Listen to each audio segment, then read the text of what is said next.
Në një fshat të vogël jetonte një burr I thjeshtë, Adem, I cili punonte ditë e natë për familjen e tij. Ai kishte një vajzë të vogël, Aishen, e cila ishte drita e jetës së tij. Një ditë, vajza u sëmur rënd dhe Ademi ndjeu se po humbte gjithçka që kishte më të shtrenjtën. Ai përpiqej me çdo mundësi, por mjekët thoshin se nuk mund të bënin më shumë. Zemra e tij ishte e thyer, lotët rridhnin pa pushim. Ai kthehej në xhami, duke e lutur Allahun me gjithë shpirt.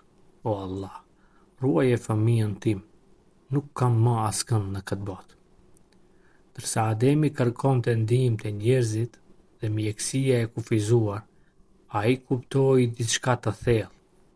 Në këto momente të vështira, mbështetja dhe besimi tek Allahu janë më të fuqishme se çdo pasuri apo përpjekje njerëzore.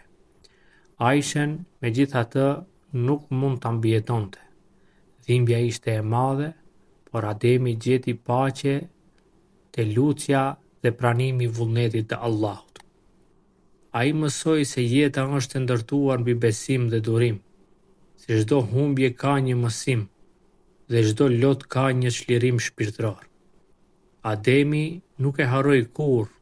Shpresa dhe besimi janë drita që nuk shuhen kurrë edhe në errësirën më të madhe. Besimi dhe lutja janë strehë në dritët e errta. Dhimbja është pjesë e jetës, por durimi e forcon shpirtin. Çdo humbje na mëson të vlerësojmë jetën dhe dashurinë.